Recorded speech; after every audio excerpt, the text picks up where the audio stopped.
Cuando el hombre más premiado de las letras mexicanas se quedó sin voz, México se dio cuenta de algo aterrador. Al poeta que había explicado el alma del país, el país lo estaba dejando morir en silencio. Es abril de 1998.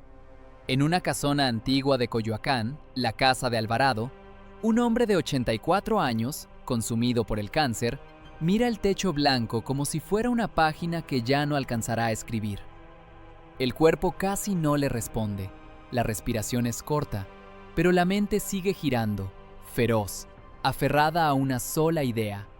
¿Alcanzó el tiempo? Dijo todo lo que tenía que decir antes de que el siglo XX, ese siglo de revoluciones y masacres, se cierre como un libro manchado de sangre. En otra parte de la ciudad, en una estantería cualquiera, descansan los libros de su gran rival, Carlos Fuentes. Son dos nombres que han peleado, hombro con hombro y cara a cara, por el mismo trono invisible, ser la voz de México ante el mundo. Todavía hay lectores, críticos, estudiantes, que comparan, que miden, que toman partido, y el reloj corre. Octavio Paz, el poeta, el diplomático, el polemista, sabe que su legado no solo depende de los honores, de los premios o de un Nobel. Depende de si su vida entera, sus decisiones, sus rupturas, sus renuncias, resiste el juicio del tiempo. Y es ahí, en ese cuarto en penumbra, con el tanque de oxígeno como metrónomo cruel, donde su memoria aprieta el acelerador. No hay tiempo para el consuelo ni para la nostalgia fácil. Lo que viene es una carrera a contrarreloj a través de la propia vida. Desde una infancia atravesada por la Revolución Mexicana hasta las batallas intelectuales contra el autoritarismo y contra sus propios amigos.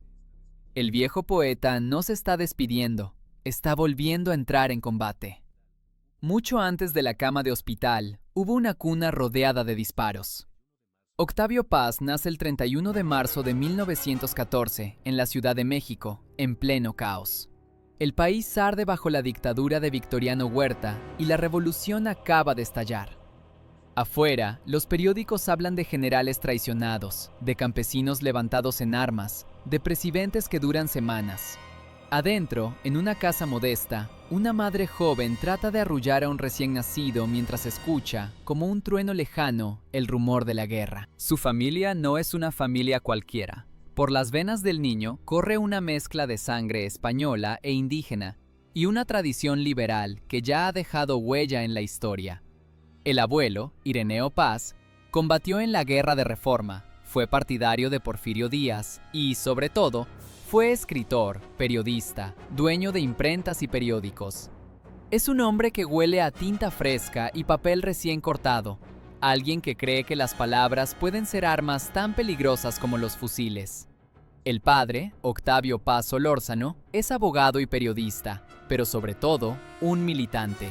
Se une al zapatismo, defiende a Emiliano Zapata como abogado y como propagandista, escribe panfletos y discursos, se mete hasta el cuello en la tormenta revolucionaria. Cuando el niño apenas está aprendiendo a caminar, el padre ya vive entre conspiraciones, viajes, reuniones clandestinas, noches de alcohol y discusiones interminables sobre reforma agraria, justicia y tierra. Ese compromiso tiene un costo brutal. La familia se rompe, se empobrece, se exilia. El padre debe irse a Los Ángeles como representante de Zapata ante el gobierno de Estados Unidos. La madre, Josefina Lozano, recoge al pequeño Octavio y lo lleva a la casa del abuelo en Mixcoac, entonces un poblado polvoriento, pegado pero todavía distinto a la capital. El niño crece en una casa donde las paredes están llenas de libros hasta el techo y al mismo tiempo llenas de silencios. Silencios de hambre, de ausencia, de derrota política. Después, cuando la revolución cambie de manos, la familia lo perderá casi todo y tendrá que emigrar brevemente al norte. Por un tiempo, el futuro Nobel será solo un niño mexicano confundido en una ciudad extraña de Estados Unidos, escuchando un idioma que todavía es puro ruido. Pero en Mixcoac ocurre algo que le salvará la vida una y otra vez. En el patio hay un limonero, un perro flaco, un olor a tierra húmeda después de la lluvia. En el interior, hay una biblioteca que parece un bosque cerrado. El abuelo Ireneo, ya viejo, con la barba blanca y la vista cansada, Lo sienta en sus rodillas y le enseña a leer no como un juego, sino como un rito de iniciación. Entre novelas y crónicas, el niño descubre que el mundo no solo está hecho de caudillos con sombrero y campesinos armados, sino también de fantasmas, de héroes trágicos, de dioses antiguos y de ciudades que no existen más que en la página. Ese choque entre la violencia de la calle y la intensidad silenciosa de los libros le marca para siempre. El día que muere el abuelo, en 1924, algo se quiebra. Octavio tiene 10 años. En el velorio, el niño mira el ataúd rodeado de periódicos apilados y cajas de tipos móviles, y entiende, aunque no pueda decirlo, que ha perdido a su primer maestro, a su primer cómplice. A partir de ahí, la casa ya no huele a tinta y a ideas nuevas, huele a cansancio, a cuentas sin pagar, a los pasos impacientes de un padre que regresa de la revolución con las manos vacías y la botella a medias. El padre vuelve derrotado, pero no domesticado. Ha sido diputado, ha trabajado en la reforma agraria, ha seguido apostando por los perdedores. Ahora frecuenta cantinas donde la revolución, ya convertida en gobierno, se discute entre vasos de tequila y resentimientos. El niño lo admira y lo teme. Lo ve salir con traje arrugado y sombrero de ala ancha. Lo imagina aún como emisario de Zapata en Los Ángeles, pero también cuenta las noches en que no vuelve a casa. La política, para el joven Paz, no es una teoría, es la sombra tambaleante de su padre cruzando la calle. Y un día, esa sombra desaparece para siempre. El 10 de marzo de 1935, en la colonia Santa Marta, Acatitla, el padre es arrollado por un tren. Va ebrio, desorientado. Su cuerpo no llega en ataúd elegante, sino en un costal de lona. Lo entregan a la familia como si se tratara de un bulto cualquiera, un paquete sin remitente. Para el joven Octavio, el golpe es tan brutal como simbólico. El hombre que vivió corriendo detrás de una revolución termina aplastado por una máquina ciega que no se detiene por nadie. Es la imagen perfecta y terrible de un país que devora a sus hijos. No es casual que, desde entonces, el tiempo se vuelva enemigo. El reloj ya no es neutro, es un tren en marcha. A partir de la muerte del padre, la vida de Octavio Paz parece organizarse alrededor de una urgencia muda. Escribir antes de que lo arrolle la misma máquina. Pensar antes de que el poder vuelva a pasar por encima de los que no se acomodan. En la adolescencia, ese tiempo que todo lo confunde, Octavio descubre otra forma de pólvora: las ideas. En la Escuela Nacional Preparatoria de San Ildefonso, un edificio colonial que todavía guarda el eco de pasos de estudiantes y conspiradores, el joven Paz entra cargando libros de anarquistas, poetas románticos y filósofos que hablan de justicia y libertad. Allí conoce a maestros que han sido amigos de su padre, como Antonio Díaz Soto y Gama, y que ven en él no solo a un buen alumno, sino a un heredero incómodo. Le hablan del zapatismo como el verdadero espíritu de la revolución, de campesinos que tomaron las armas para no volver a ser esclavos de haciendas. A los 15 años, cuando otros adolescentes solo piensan en bailes y enamoramientos, Octavio se mete de lleno en la Unión de Estudiantes Proobreros y Campesinos. Marchas, reuniones, panfletos, discursos. La política entra a su vida con el mismo ímpetu que la poesía. Se siente heredero de una causa, como si el tren que mató a su padre lo estuviera empujando por detrás, obligándolo a seguir la ruta. El joven Paz reparte volantes contra la injusticia, habla con obreros, escucha historias de jornaleros explotados en campos de caña, y al mismo tiempo, escribe versos en hojas sueltas que se le pierden en el bolsillo de la chamarra. Esos años no son solo de furia política, también son de hambre estética. En su cuarto de estudiante, con un foco desnudo colgando del techo, Paz lee a San Juan de la Cruz, a Novalis, a Rilke, a D.H. Lawrence. Le fascina la idea de un lenguaje capaz de unir lo visible y lo invisible, lo cotidiano y lo sagrado. Empieza a llevar un diario íntimo en el que anota sueños, imágenes, preguntas sobre el tiempo, el deseo, la muerte. Ese diario se convertirá después en Vigilias, diario de un soñador, su primera confesión pública de que la poesía, para él, no será un adorno, sino un instrumento de conocimiento, un arma delicada pero letal. La tensión ya está planteada. De un lado, el compromiso revolucionario heredado del padre. Del otro, la fascinación por el lenguaje puro, por la belleza inútil en apariencia. El joven Paz siente que no puede elegir. Quiere ambas cosas, transformar el mundo y transformarse a sí mismo a través de las palabras. Y en medio, como sombra creciente, aparece un tercer jugador, el Estado postrevolucionario. Ese régimen que habla en nombre del pueblo, pero que no tolera demasiado bien la crítica. Aunque todavía no lo sabe, en ese triángulo, poesía, revolución, poder, se jugarán todas sus grandes decisiones.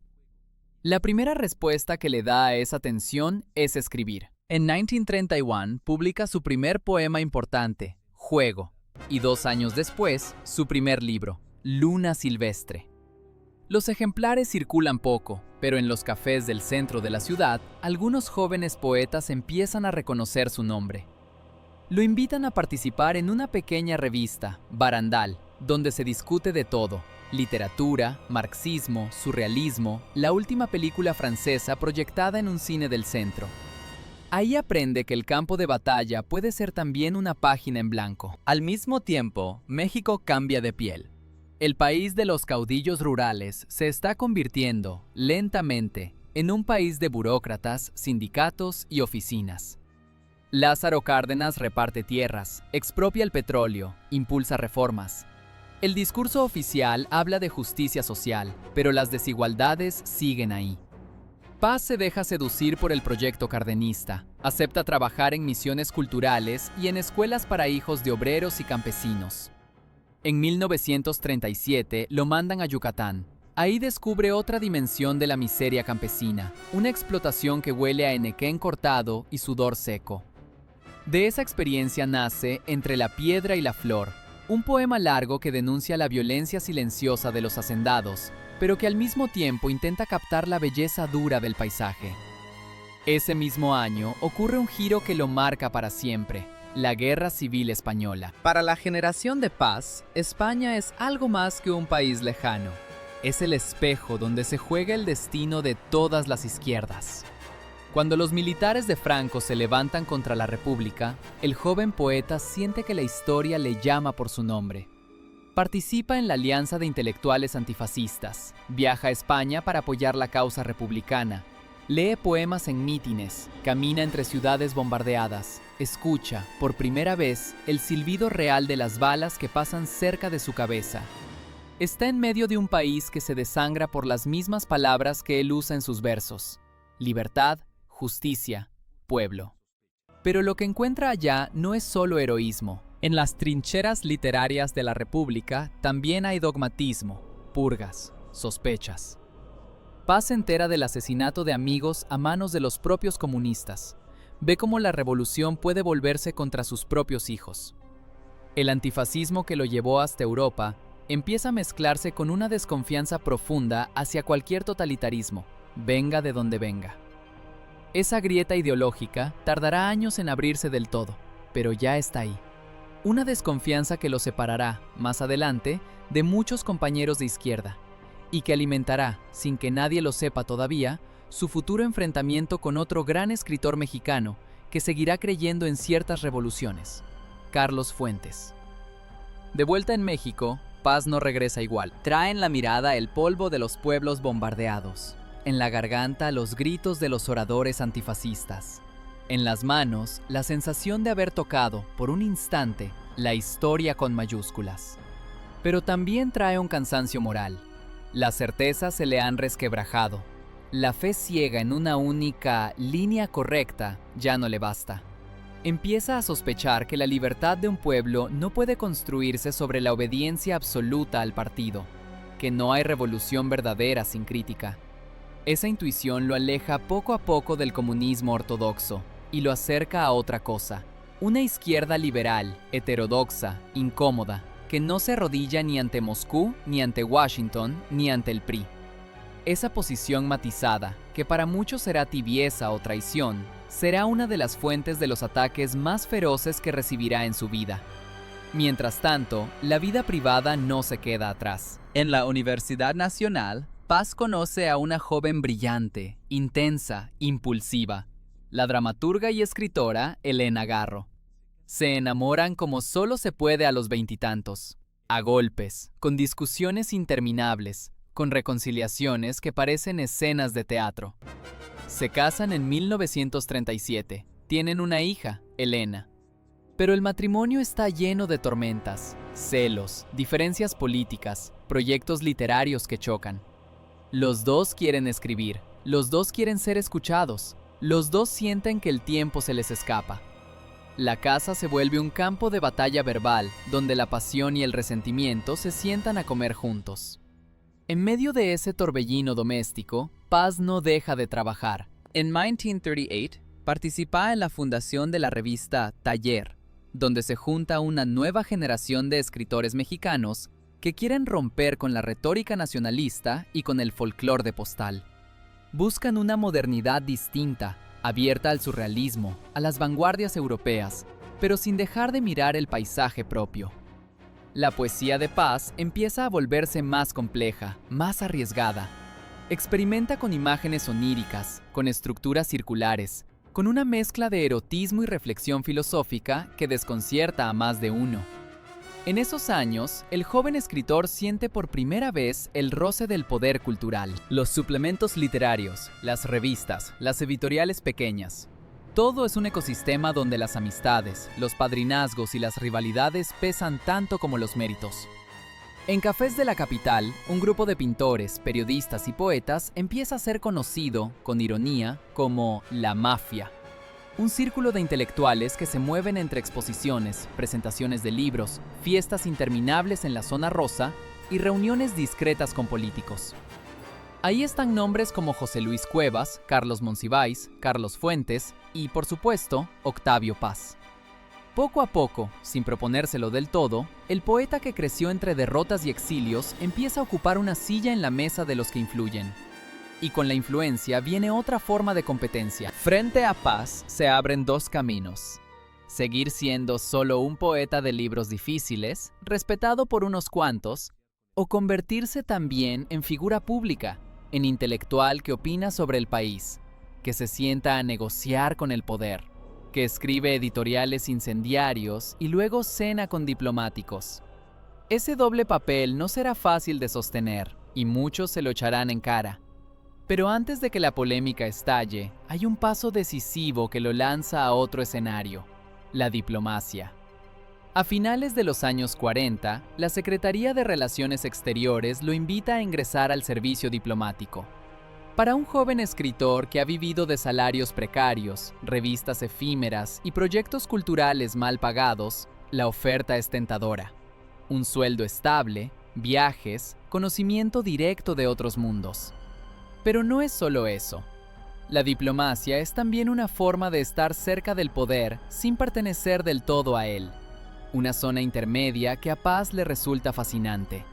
Acepta. Empieza así una vida de maletas a medio hacer, de pasaportes sellados, de habitaciones de hotel donde escribe de madrugada. Lo envían primero a Estados Unidos, luego a Francia, después a Japón y a Suiza.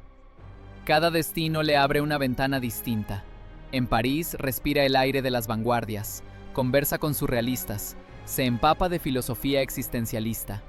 En Tokio y en la India, a donde llegará más tarde como embajador, se enfrenta a culturas que le trastocan las categorías occidentales de tiempo y ser.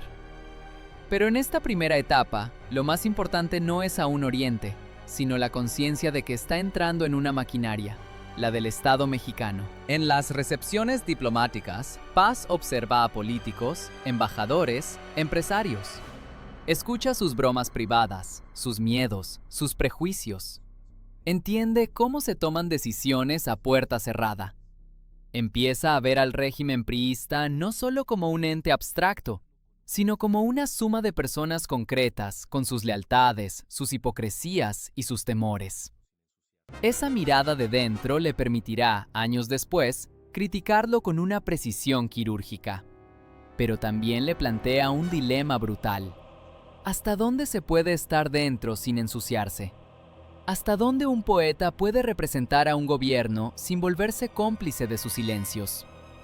Mientras viaja, mientras representa a su país en ceremonias oficiales, Paz escribe el libro que lo convertirá definitivamente en la conciencia crítica de México, El laberinto de la soledad. Publicado en 1950, el ensayo no es un panfleto ni un tratado académico.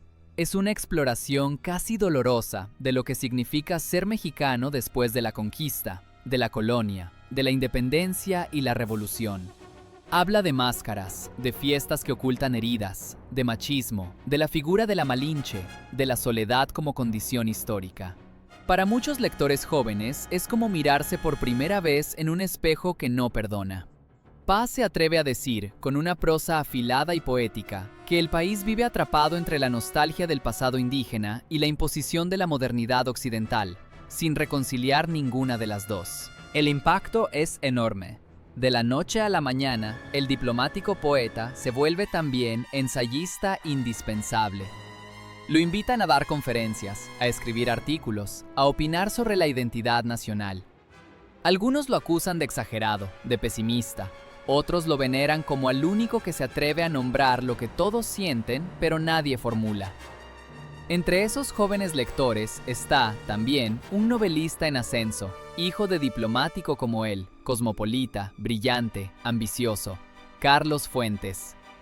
Por ahora, la relación entre ambos es de admiración mutua, de colaboración.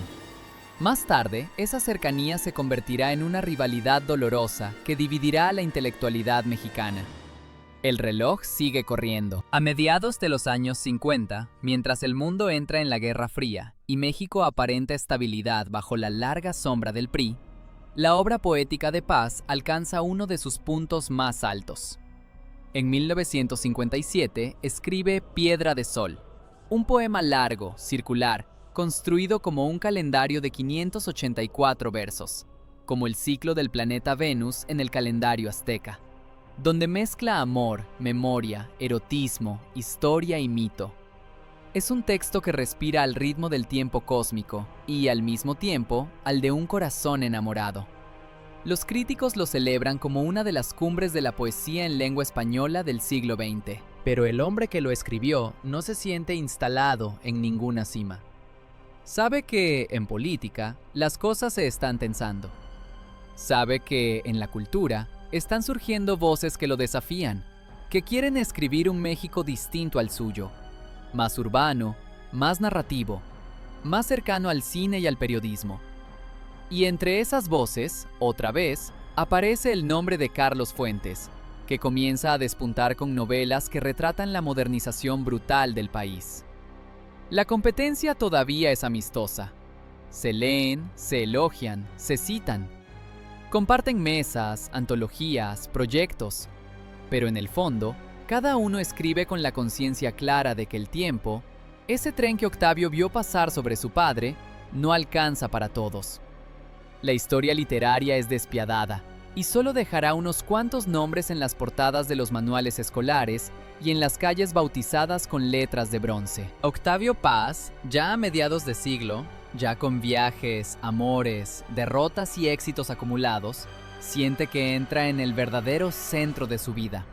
Lo esperan la India, una embajada, una masacre que lo obligará a elegir entre la comodidad y la conciencia, revistas que harán temblar al poder, y un conflicto letal con ese amigo rival que también sueña con ser la voz definitiva de México. Y el tiempo, implacable, sigue corriendo. Cuando un poeta mexicano cruza el umbral de una embajada en Nueva Delhi, trae en la maleta algo más peligroso que informes diplomáticos. Trae un espejo para su país. Lo que no sabe es que, mientras aprende a caminar descalzo por los jardines de la India, en la Plaza de las Tres Culturas en Tlatelolco, ya se están acumulando las sombras de una masacre que lo obligará a elegir: la comodidad del poder o la fidelidad a esa voz interior que no lo deja dormir. Los años 50 terminan con Octavio Paz convertido en algo que nunca imaginó de niño, una figura central de la cultura mexicana. Es un poeta respetado, un ensayista polémico, un diplomático experimentado. En las fotos de la época se le ve con traje oscuro, corbata delgada, el cabello peinado hacia atrás, cigarrillo entre los dedos. Hay algo de actor en su porte, pero también de profesor cansado. La mirada no se queda quieta. Siempre parece medir el lugar, las personas, el tiempo. En la capital, su nombre ya circula como moneda fuerte. Lo invitan a mesas redondas, a radio, a conferencias en la UNAM. Sus palabras sobre el carácter del mexicano, sobre máscaras, soledad y fiesta, comienzan a repetirse como frases de manual, como si el país hubiera encontrado, por fin, una explicación elegante a su propio laberinto. Y ahí, cada vez más cerca, está también el otro nombre que crece, Carlos Fuentes. Es casi una imagen cinematográfica. Dos hombres caminando por el mismo corredor de alfombra roja, rumbo al mismo salón de actos, rodeados de cámaras, periodistas, estudiantes. El mayor, Paz, es el poeta que viene de la revolución, el que carga en la espalda al abuelo liberal y al padre zapatista. El más joven, Fuentes, es el novelista cosmopolita, hijo de diplomático, criado entre embajadas en Europa y América Latina, que trae en la voz un español mezclado con acentos extranjeros. Durante un tiempo parecen complementarse. Se leen, se elogian. Fuentes presenta a Paz como el gran poeta de México. Paz ve en Fuentes a la novela que el país necesitaba para contar sus transformaciones. Los edificios modernos, los coches, la corrupción elegante, los nuevos ricos. Juntos, en cenas prolongadas y sobremesas infinitas, sueñan con una cultura mexicana moderna, crítica, capaz de hablar con París y con Madrid sin dejar de ser profundamente latinoamericana. Pero debajo de esa alianza hay una corriente subterránea, la competencia. Los dos quieren lo mismo, aunque no lo digan en voz alta, ser la referencia, el nombre que el futuro recuerde cuando se hable del siglo XX mexicano. Y el tiempo no alcanza para todos. En 1959, mientras la Revolución cubana enciende la imaginación de la izquierda latinoamericana, Paz acepta una nueva misión diplomática.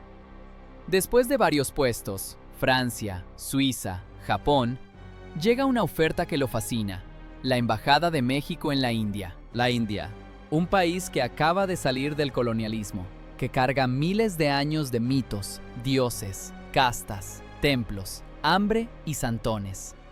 Un país donde el tiempo no se mide en décadas, sino en eras. Para un poeta obsesionado con el tiempo, es como plantarlo en el centro mismo del reloj del mundo. El viaje es un corte radical. Deja atrás la Ciudad de México con su contaminación incipiente, sus manifestaciones estudiantiles, sus cafés intelectuales. Deja también una vida personal en ruinas. El matrimonio con Elena Garro se ha vuelto insostenible, lleno de recriminaciones cruzadas, discusiones violentas, acusaciones de traición, escenas que rozan la locura. La separación es tan dolorosa que dejar el país parece, también, una forma de huir. Cuando baja del avión en Nueva Delhi, el golpe sensorial es brutal. El calor pegajoso, los colores de los saris, el olor a especias mezclado con humo, los rickshaws zigzagueando como insectos, las vacas caminando tranquilas entre coches y motocicletas. Los templos, el Ganges, las figuras de dioses con múltiples brazos, la idea misma de reencarnación. Todo eso lo golpea como un poema visual que todavía no tiene palabras. En esa India desbordada, Octavio Paz debería ser, ante todo, embajador. Representar al gobierno mexicano ante Nehru, asistir a recepciones, pronunciar discursos diplomáticos cuidadosamente medidos. Pero su manera de mirar no sabe obedecer órdenes. Empieza a tomar notas, a escribir ensayos, a observar las ceremonias religiosas, las bodas, los crematorios a la orilla del río. Se obsesiona con el concepto de vacío en el budismo, con la idea de que cada momento contiene todos los tiempos. Pasa horas mirando cómo una cometa roja, en el cielo de Delhi, sube y baja como si fuera el latido del mundo. La India le ofrece algo que México no podía darle: una distancia. Desde allí, el país de la revolución se ve distinto, más nítido y más absurdo. Sus rituales políticos le parecen de pronto tan coreografiados como las danzas sagradas que ve en templos hindúes. El PRI, con su discurso nacionalista y sus elecciones controladas, se le figura como una especie de modernización de viejos poderes sacerdotales. Una casta que monopoliza los símbolos de la patria. Por las noches, después de recepciones llenas de trajes de seda y uniformes militares, vuelve a la residencia oficial, se quita el saco, afloja la corbata y se sienta frente a la máquina de escribir. Las teclas martillan el papel como si fueran golpes de tambor en un ritual privado. De esa disciplina nocturna nacerán algunos de sus libros más importantes, poemas como los de Ladera Este y ensayos donde la India se convierte en un espejo para repensar a México. Pero la embajada no es solo un retiro espiritual, también es una posición de poder. Paz vive en una casa amplia, con chofer, secretarios, personal de servicio. Sus palabras, las oficiales, tienen consecuencias.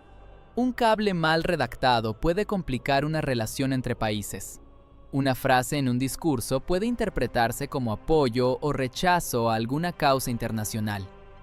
El poeta que antes repartía volantes en favor de obreros y campesinos, ahora firma documentos con membrete oficial y escudo nacional. Y en ese cambio de posición se juega una nueva tensión. ¿Se ha convertido en parte del sistema que antes criticaba? ¿O está usando el sistema para proteger su libertad de pensar? Mientras tanto, a miles de kilómetros, en México, el reloj se acelera. Los años 60 son una década eléctrica. La Guerra Fría, la carrera espacial, los Beatles, el Mayo francés, el Che Guevara muerto en Bolivia. En la Ciudad de México, los estudiantes llenan las calles con marchas, las universidades hierven de asambleas, los sindicatos empiezan a cuestionar a sus líderes charros. El gobierno mexicano, decidido a presentarse ante el mundo como una democracia ejemplar, apuesta todo a un evento, los Juegos Olímpicos de 1968. Las Olimpiadas son el gran escaparate. En las oficinas de gobierno se diseñan logos modernos, se construyen estadios, se planchan discursos sobre paz y progreso. Se ensaya, literalmente, una coreografía nacional. México debe mostrarse como un país moderno, estable, unido.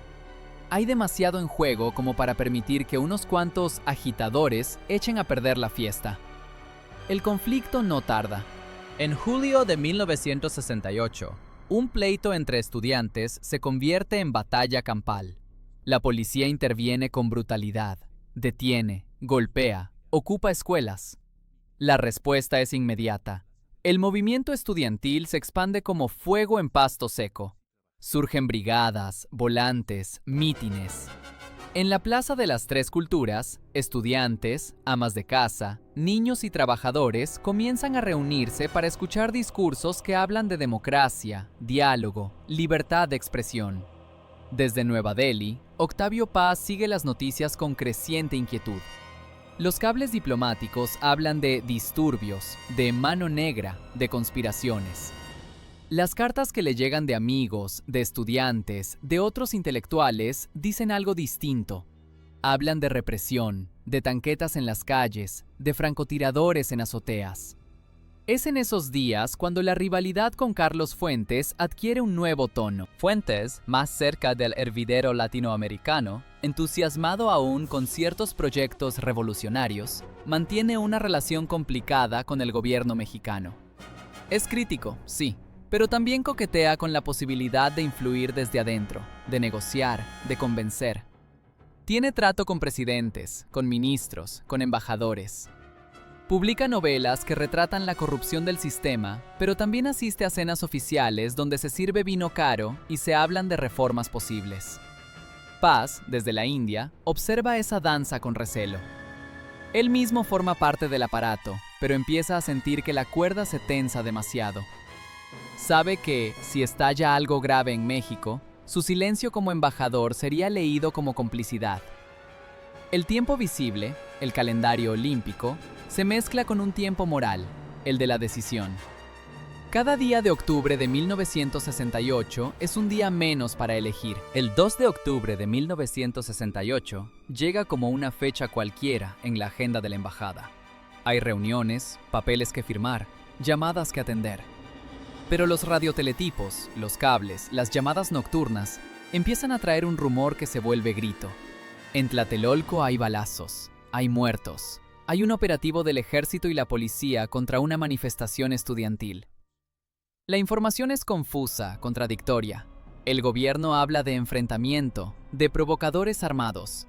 Testigos hablan de ráfagas de ametralladora contra una multitud desarmada, de luces de bengala que dan la señal del ataque, de cuerpos arrastrados, de sangre lavada al amanecer con mangueras. Desde el otro lado del mundo, Paz escucha, lee, pregunta. Se imagina la plaza, los edificios, la iglesia colonial, las ruinas prehispánicas debajo de la piedra moderna. 3 culturas superpuestas y en medio, ese nuevo sacrificio de jóvenes en nombre del orden. No puede evitar la asociación. Es como si la historia mexicana, una vez más, estuviera repitiendo un ritual antiguo de sangre para asegurar la continuidad del poder. La presión aumenta. La Cancillería mexicana envía instrucciones. Hay que guardar prudencia, transmitir la versión oficial, hacer énfasis en la estabilidad del país de cara a los Juegos Olímpicos. Las embajadas deben proyectar calma. No conviene exagerar, no conviene dramatizar. Ahí se cristaliza el conflicto central de esta etapa de su vida. Paz, el embajador, recibe órdenes de hablar como órgano del Estado. Paz, el poeta, siente que cada palabra de esos comunicados le quema la lengua. Y el reloj moral llega a 0. Después de unas semanas de tormento interior, Octavio Paz toma una decisión que es, al mismo tiempo, un acto político y un acto poético. Renuncia. No es una renuncia silenciosa ni burocrática. Es un gesto que quiere ser leído, que quiere tener consecuencias. Es su forma de decirle al gobierno, no hablo por ti cuando matas a estudiantes. Es su manera de rescatar algo de la memoria del padre arrollado por el tren, de decir, yo no voy a quedarme de pie en las vías, fingiendo que no escucho el ruido. Con esa carta de renuncia, Paz tira por la borda una carrera diplomática de décadas. Renuncia al sueldo estable, a la casa amplia, al chofer, al pasaporte con acceso privilegiado. Renuncia al lugar cómodo desde el cual se puede criticar a medias sin arriesgarlo todo. Es un salto al vacío. Pero ese salto tiene un efecto inmediato. Lo convierte en algo más grande que un embajador dimitente. Lo convierte, a los ojos de muchos, en conciencia moral. Los estudiantes que sobrevivieron a Tlatelolco leen la noticia como un acto de solidaridad tardía, pero valioso.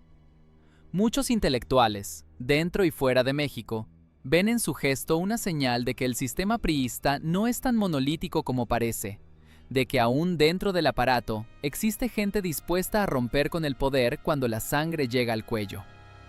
Él mismo, en la intimidad, siente que ha recuperado algo esencial, la libertad de hablar sin doble lenguaje. Sin embargo, no todos están de acuerdo. Desde otros sectores de la izquierda, desde militantes que ven en el gobierno mexicano solo una pieza más del imperialismo, hay quienes sospechan. Renuncia, sí, pero ¿cuántos años se benefició del sistema? ¿No es demasiado tarde? ¿No es un gesto calculado? Las críticas muerden. Paz las lee, las rumia, las contesta. Está acostumbrado a la polémica, pero esta vez hay algo distinto. Una parte de la izquierda lo empieza a ver como un traidor, como alguien que, habiendo ocupado un cargo de poder, solo se indignó cuando la violencia lo salpicó demasiado directamente. Y en ese coro de voces aparece, otra vez, la sombra del rival. Carlos Fuentes, que también condena la masacre, opta por otra ruta. Se mantiene cerca de ciertos gobiernos progresistas, se involucra en proyectos cinematográficos, escribe novelas cada vez más ambiciosas. No rompe de forma tan tajante con el Estado mexicano como lo hace Paz, pero tampoco se convierte en su defensor. Se mueve en la ambigüedad, en ese territorio de presión y negociación, donde lo mismo puede escribir un guión de cine incómodo que conversar con presidentes en privado. Para la opinión pública, el contraste es inevitable. Uno renuncia, el otro no. Uno se lanza al abismo, el otro se queda en la cuerda floja. Y esa diferencia, con el tiempo, alimentará una narrativa de rivalidad moral. ¿Quién fue más consecuente? ¿Quién tomó el riesgo mayor? ¿Quién pagó el precio más alto? Paz no puede controlar esas lecturas. Lo único que puede hacer es escribir. De vuelta en México, ya sin cargo oficial, el poeta que ha quemado su puente con el gobierno mira al país con una mezcla de rabia, dolor y lucidez. La masacre de Tlatelolco no es un episodio aislado. Es, para él, la confirmación de que el régimen surgido de la revolución se ha convertido en su contrario, en una máquina de control que habla en nombre del pueblo mientras dispara contra sus hijos. Y sin embargo, hay algo casi perverso. Su renuncia, su gesto de ruptura, le da también otro tipo de poder. Su voz ahora pesa más. No es un crítico desde la comodidad de un cargo. Es alguien que perdió privilegios por sostener una postura. Sus palabras sobre libertad, democracia, autoritarismo adquieren una autoridad distinta. Lo invitan a universidades extranjeras, a congresos, a dar cursos. Empieza a pasar temporadas en Estados Unidos, en Europa. El hombre que renunció a una embajada se convierte, paradójicamente, en embajador de otra cosa. De una cierta idea de México como país de intelectuales críticos, de poetas que no se doblan tan fácil. Esa visibilidad lo acerca a otro tipo de poder, el simbólico. Ya no firma documentos oficiales, pero firma manifiestos. Ya no representa al Estado ante otros estados, pero representa, para muchos lectores, la posibilidad de pensar el país desde fuera del discurso oficial. Es invitado a jurados internacionales, a comités, a fundaciones. Tiene acceso a editores, a directores de diarios, a rectores de universidades. Donde antes tenía credenciales diplomáticas, ahora tiene prestigio intelectual. Y el tiempo, otra vez, se vuelve recurso limitado. Tiene poco más de 50 años. Observa a su alrededor y ve cómo algunos compañeros de generación se acomodan en puestos bien pagados, como otros se resignan al silencio, como algunos mueren. Sabe que las décadas que le quedan no serán infinitas. Si quiere dejar algo que verdaderamente pese, debe usar ese nuevo poder simbólico con precisión quirúrgica. Es el comienzo de una nueva etapa, donde la batalla ya no se libra tanto en embajadas o plazas públicas, sino en páginas de revista, columnas de opinión y libros que buscan cambiar la forma en que un país se mira a sí mismo.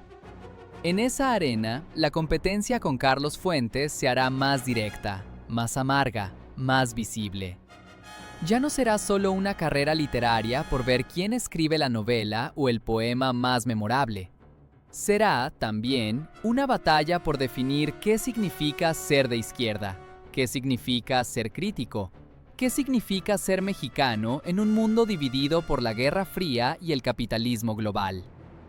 Pero para llegar ahí, primero hay que inventar una trinchera nueva, un espacio propio desde donde disparar palabras contra el poder político y contra el poder de las ideas de los amigos que se vuelven adversarios. Ese será el siguiente movimiento de Octavio Paz: fundar revistas, crear círculos intelectuales, poner en juego su prestigio en cada editorial incendiario. No tendrá tanques, ni fusiles, ni presupuesto de Estado. Tendrá algo más frágil y al mismo tiempo más duradero: papel, tinta, lectores. Y el reloj, implacable, seguirá marcando.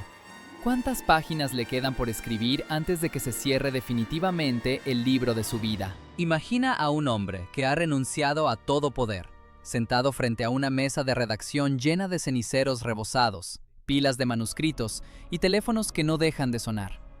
Afuera, el gobierno cree que lo ha neutralizado al sacarlo de la diplomacia. Adentro, ese hombre afila una arma más peligrosa que un ejército: una revista. No lo sabe todavía, pero con esas páginas está construyendo el lugar desde donde peleará su última gran batalla contra dos enemigos simultáneos: el autoritarismo y el tiempo que se le acaba.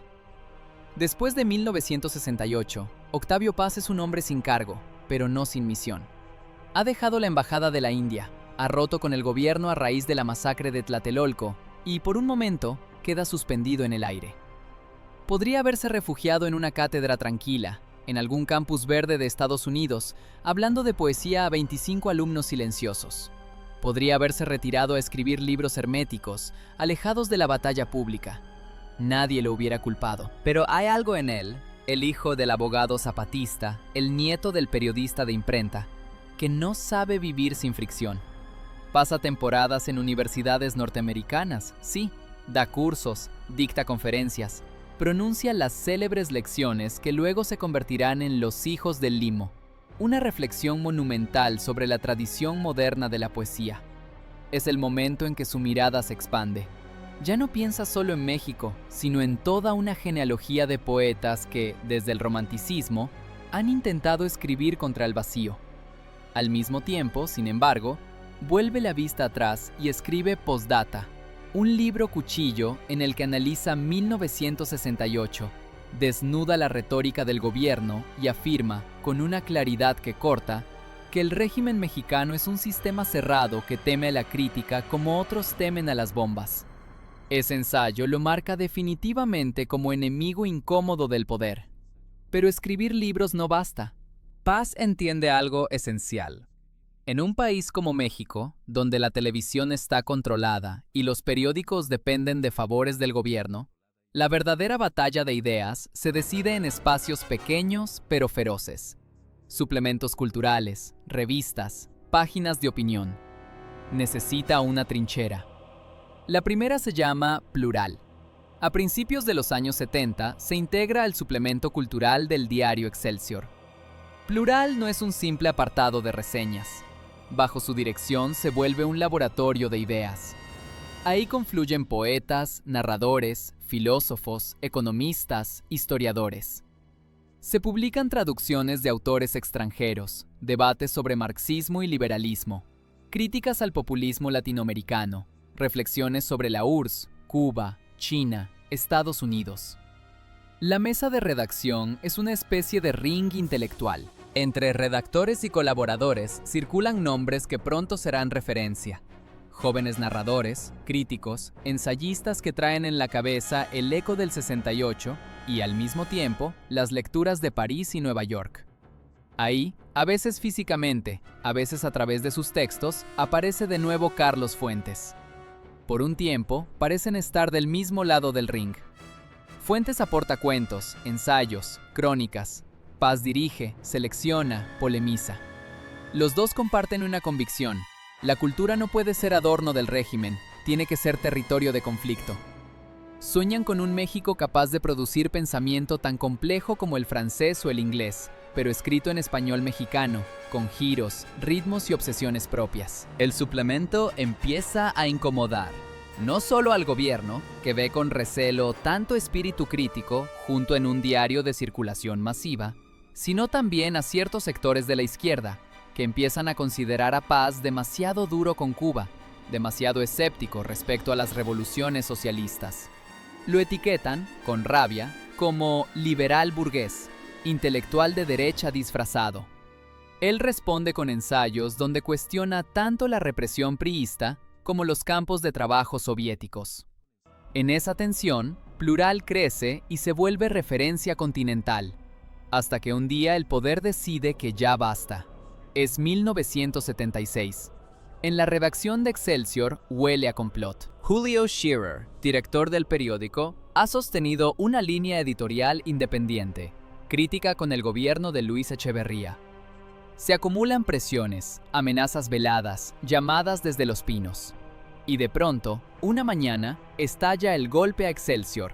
Mediante maniobras internas, asambleas manipuladas y votaciones teledirigidas, Scherer es destituido por el propio Consejo de Cooperativistas del diario, apoyados por el poder político. Lo que ocurre después parece una escena de película de espionaje barata. Funcionarios que entran y salen, oficinas que se vacían, periodistas que recogen sus cosas en cajas, policías discretos en la entrada, susurros en los pasillos. En medio de ese caos controlado, Octavio Paz entiende el mensaje. No solo se trata de sacar a Scherer, se trata de cortar el flujo de ideas de Plural.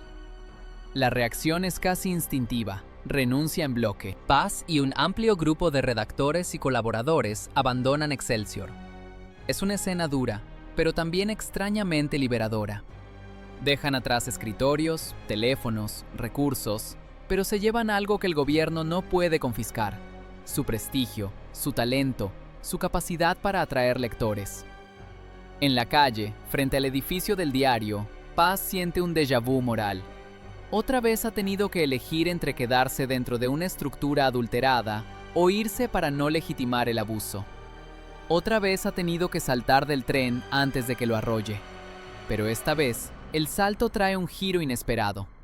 De esa expulsión humillante nacerá la revista que definirá, para bien y para mal, su poder en las siguientes décadas: Vuelta.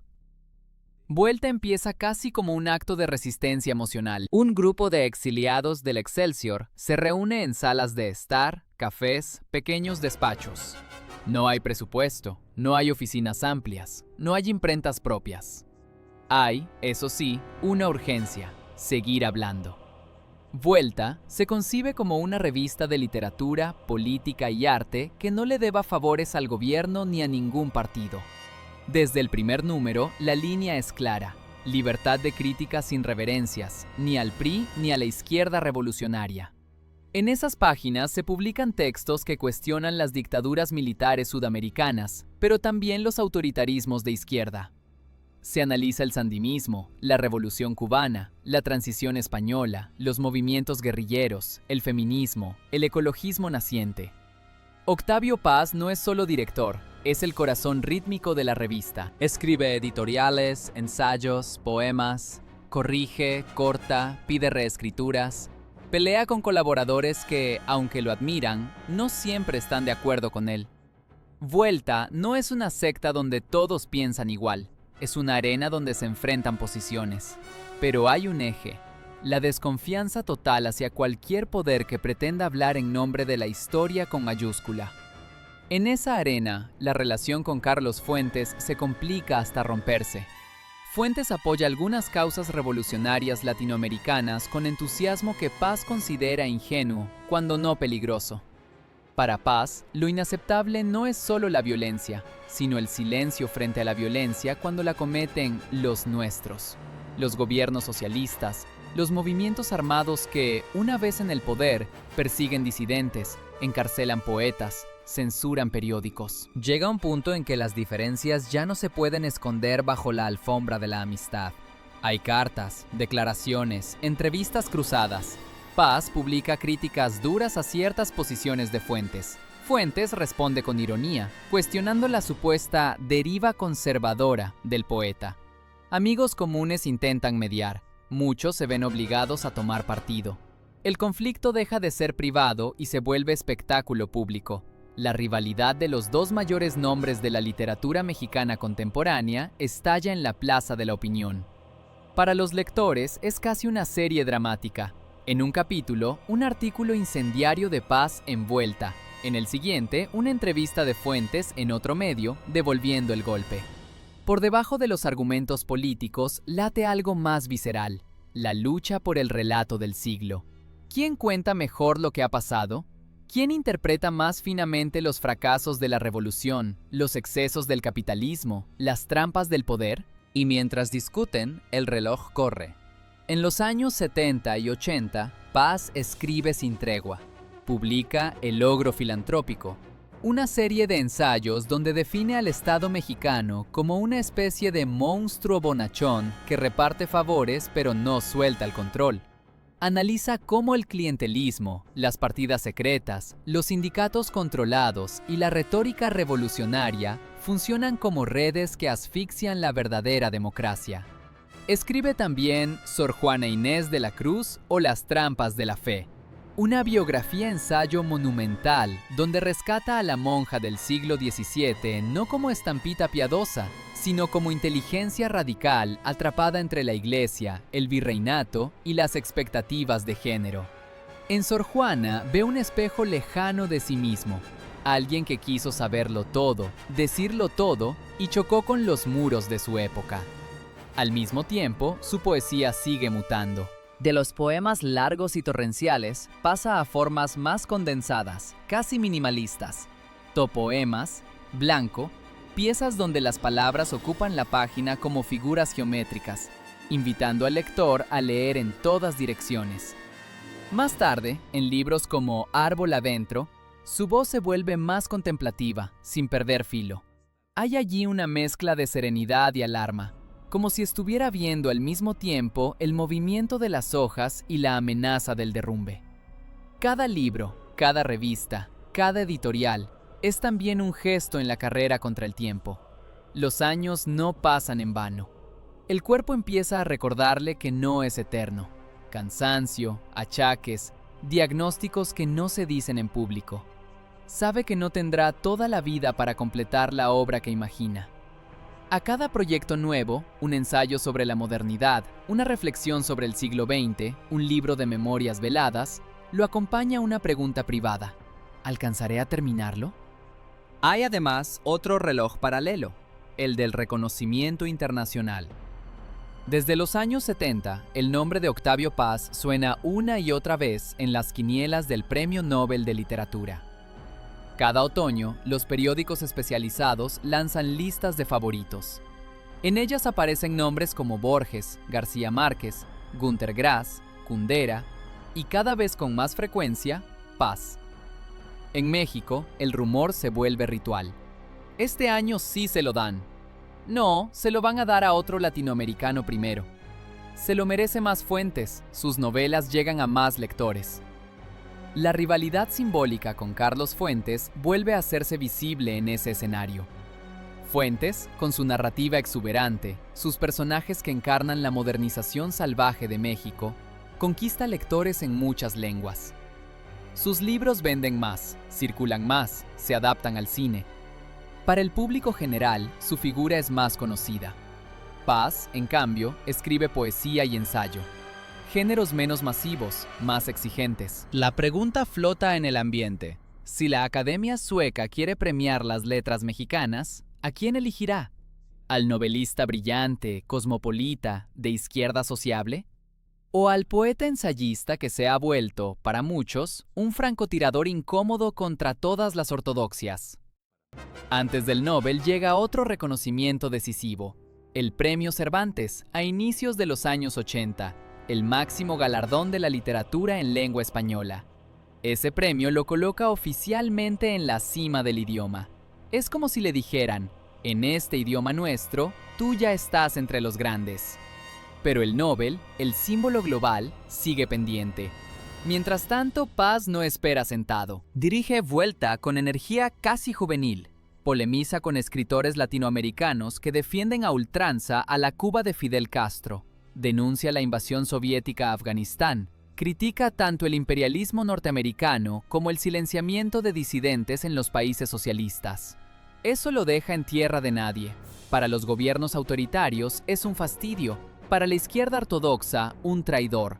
Para una nueva generación liberal, un faro. En ese fuego cruzado, su rivalidad con Fuentes se vuelve un duelo de estilos. Fuentes escribe contra él en clave de ficción y ensayo. Lo caricaturiza a veces como viejo pontífice liberal. Paz responde con retratos demoledores del intelectual comprometido que cierra los ojos frente a los crímenes de sus amigos revolucionarios. Es una pelea de alto nivel. No se insultan con groserías, se atacan con frases de laboratorio, empleando toda la inteligencia que otros usarían para construir un puente. Pero aquí se usa para dinamitar el del contrario. Y el reloj, terco, sigue acercándolos a una frontera que ninguno de los dos puede negociar, la vejez. Llegan los años 90. El mundo ha cambiado. El muro de Berlín ha caído. La Unión Soviética se ha desmoronado. El socialismo real se ha revelado como una mezcla de pesadilla burocrática y ruinas económicas. De pronto, muchas de las advertencias que Paz lanzó durante décadas suenan menos a paranoia liberal y más a diagnóstico certero.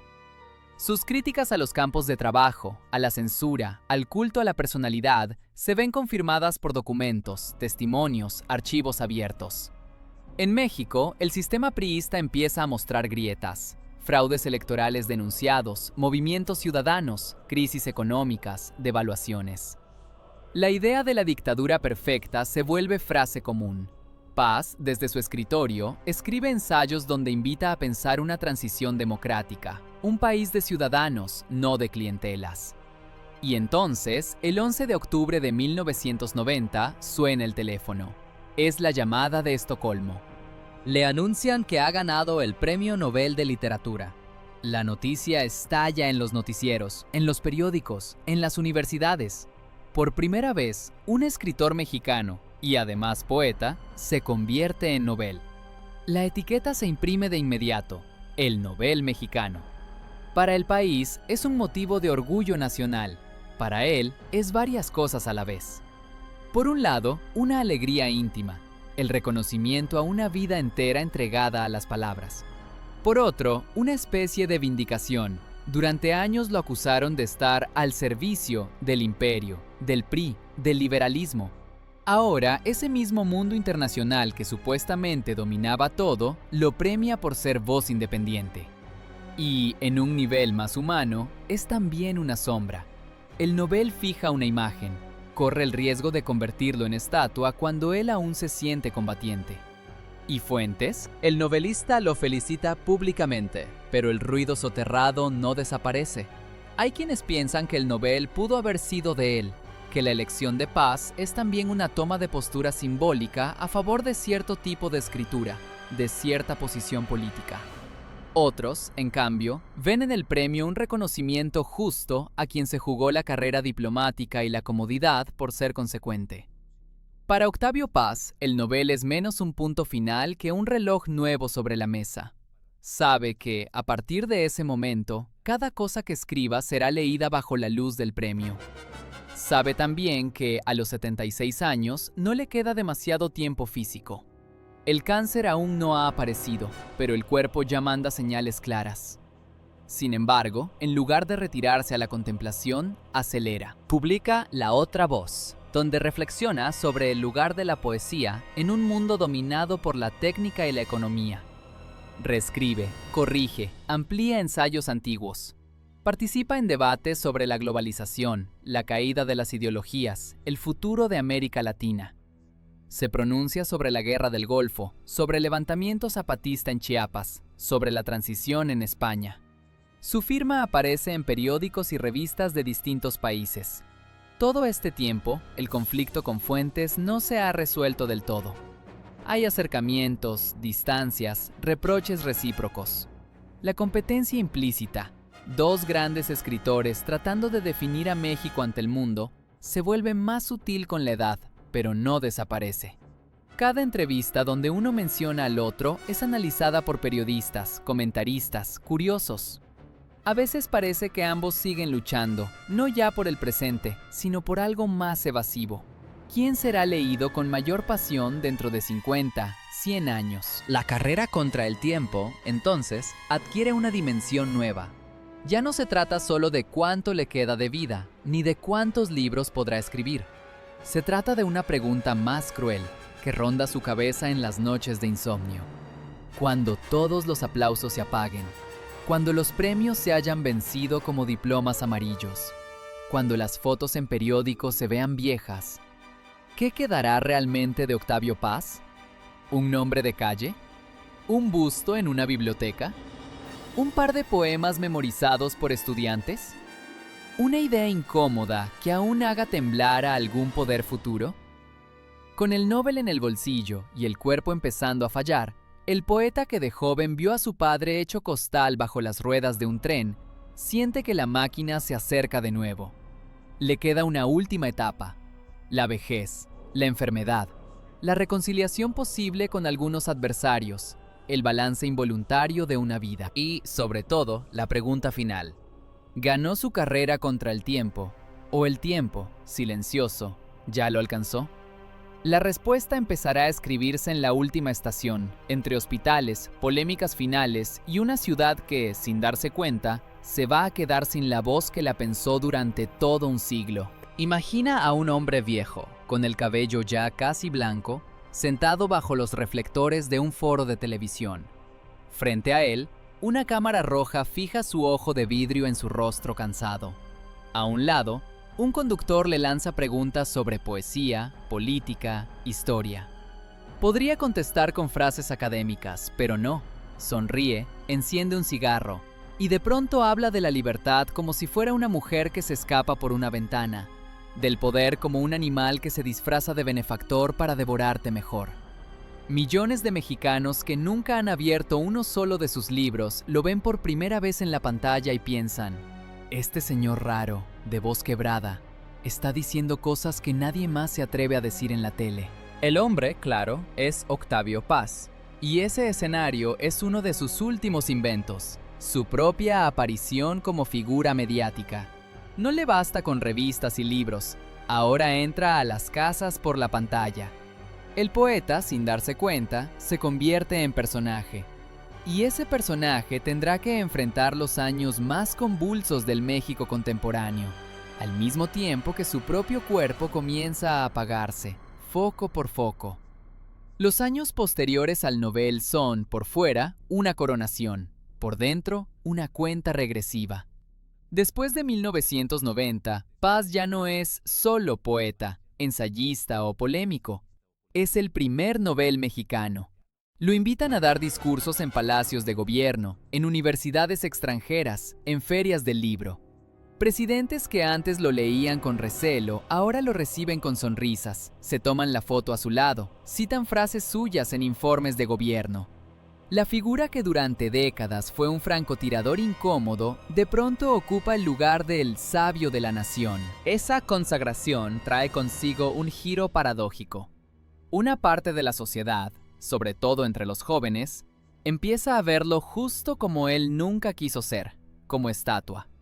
Su cara aparece en murales, su nombre en premios escolares, sus frases en carteles institucionales. El mismo sistema político que él criticó con tanta dureza intenta abrazarlo, incorporarlo como parte del escudo nacional, domesticarlo. Paz, desde su escritorio, siente el peligro de esa operación.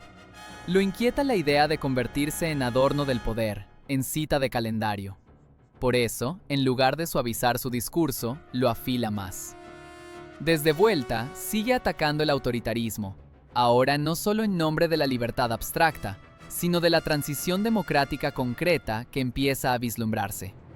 Critica viejas mañas del PRI, cuestiona caudillismos de izquierda en América Latina, desconfía de los nuevos populismos que prometen redención total. Al mismo tiempo, en la intimidad, su vida se vuelve cada vez más doméstica, casi monacal. Comparte sus días con su segunda esposa, la francesa Marie-José Tramini, compañera de décadas, cómplice silenciosa en viajes, proyectos, batallas.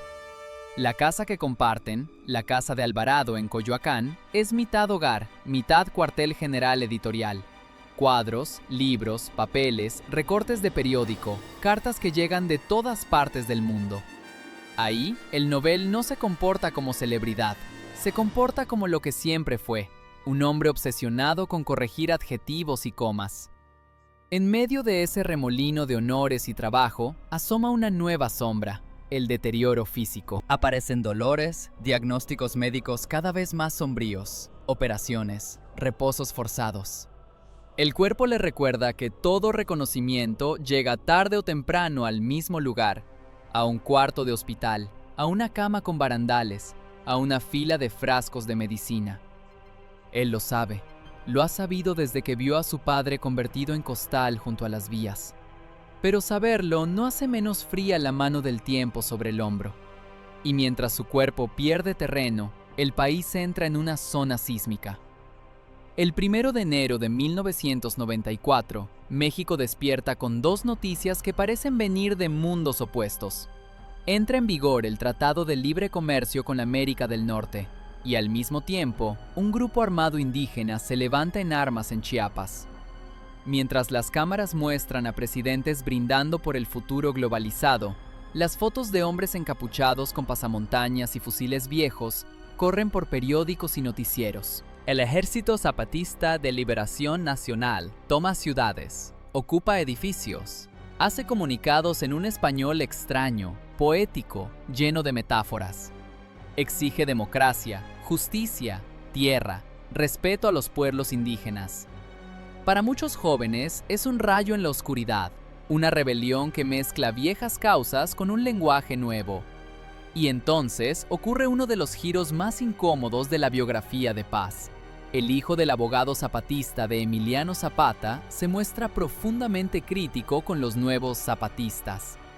Desde su escritorio, ve con recelo el uso del nombre de Zapata. Siente que hay demasiada confusión, demasiada teatralidad en la insurgencia, demasiada fascinación urbana con el pasamontañas como ícono. Denuncia los riesgos de la vía armada, cuestiona los entusiasmos románticos de ciertos intelectuales que aplauden la guerrilla desde la comodidad de la capital o del extranjero. Para una nueva generación de izquierda es un golpe doloroso. El mismo hombre que se jugó su carrera en 1968, que renunció a la embajada por no ser cómplice de la masacre de estudiantes, ahora aparece, en sus ojos, del lado equivocado de la historia. Lo acusan de haberse vuelto conservador, de estar demasiado cerca del poder económico, de aplaudir el Tratado de Libre Comercio mientras los indígenas mueren de hambre. Paz responde con la misma arma de siempre: ensayos. Escribe textos donde intenta explicar que su crítica no es contra los indígenas, sino contra la sacralización de cualquier movimiento armado.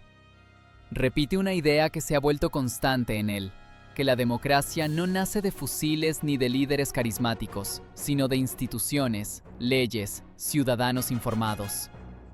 Pero sus palabras ya no caen en el terreno fértil de los años 70. Ahora se estrellan, muchas veces, contra una desconfianza generacional.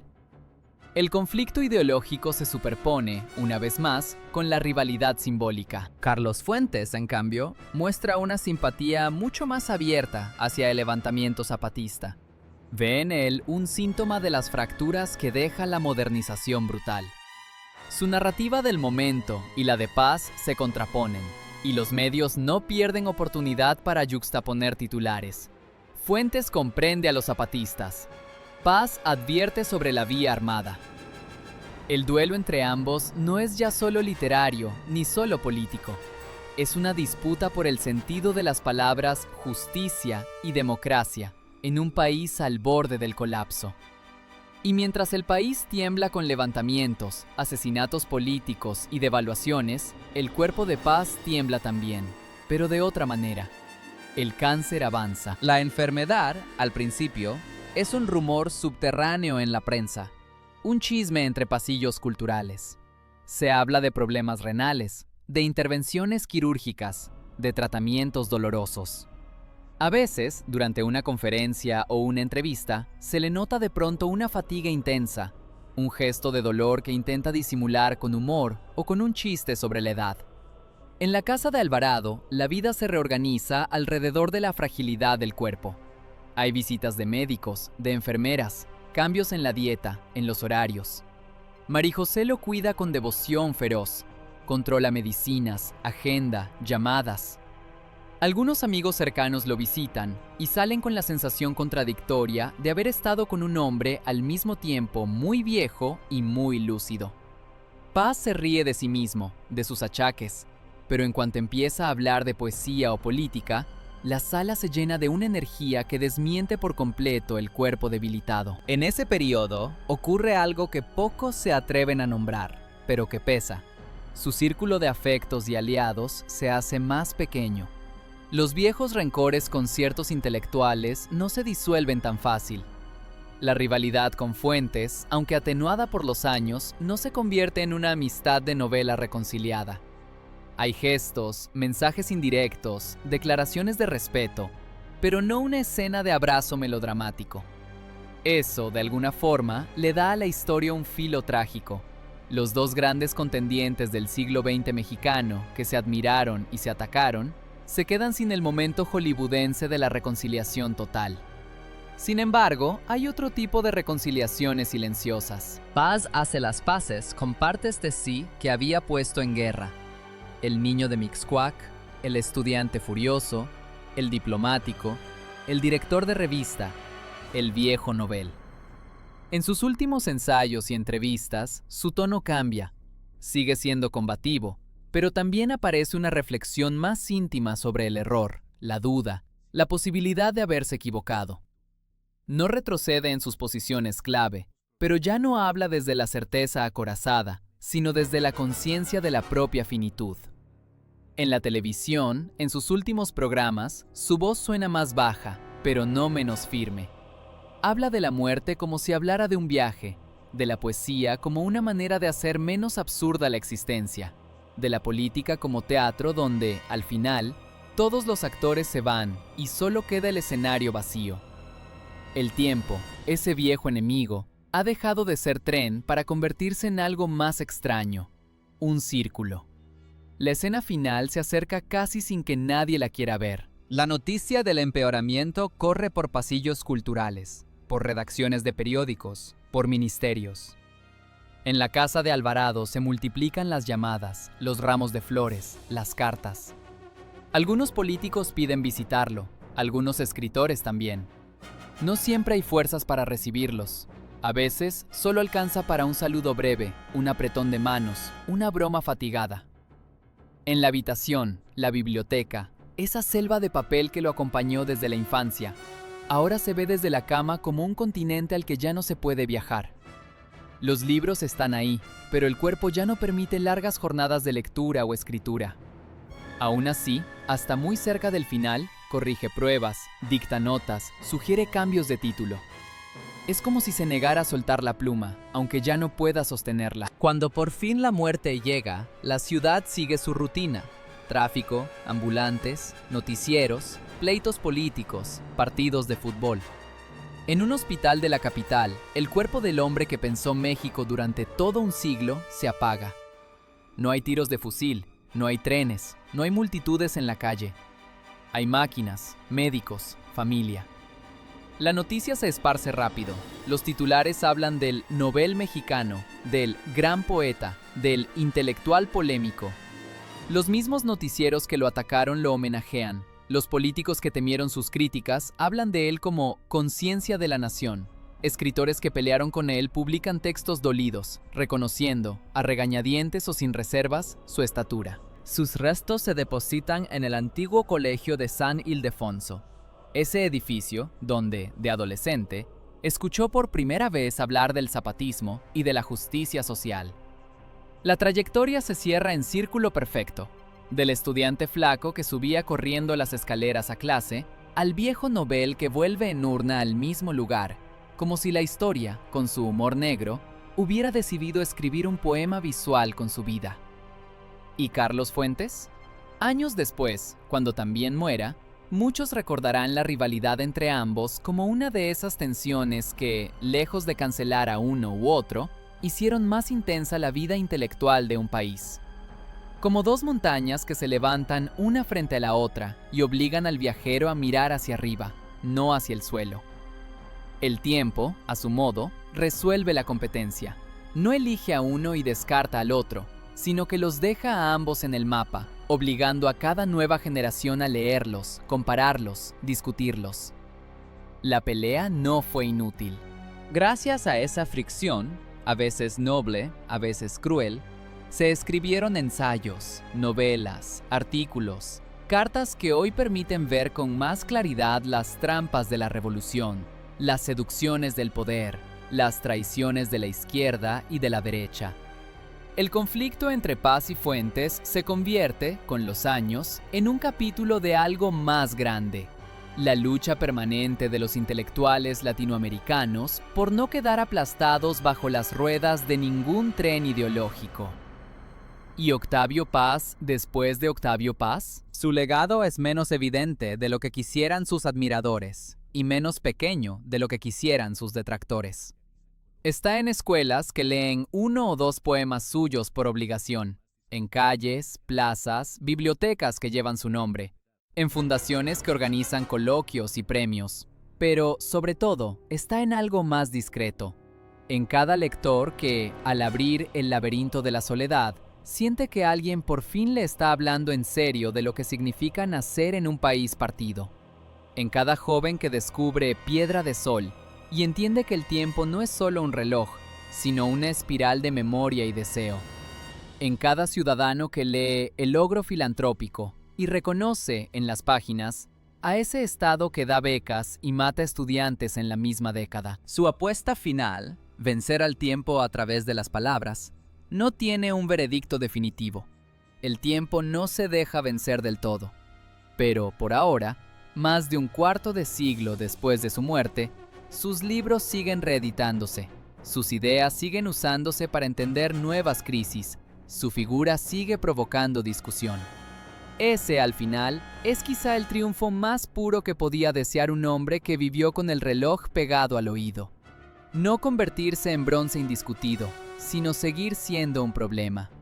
Un problema vivo, incómodo, alegre por momentos, que obliga a pensar, a tomar partido, a no conformarse con las palabras masticadas por el poder. En la primera imagen de esta historia, lo dejamos acostado en una cama blanca, en Coyoacán, mirando el techo como si fuera una página en blanco que ya no alcanzará a escribir. En la última, podemos imaginar algo distinto. No el cuerpo inmóvil, sino sus palabras caminando solas por las calles, entrando en manos que él nunca conoció, discutiendo con ideas que aún no existen, convirtiéndose ellas mismas en el tren que pite, molesto, cada vez que la injusticia vuelve a cruzar las vías. Porque, mientras haya quien las lea, el reloj de Octavio Paz no se ha detenido del todo.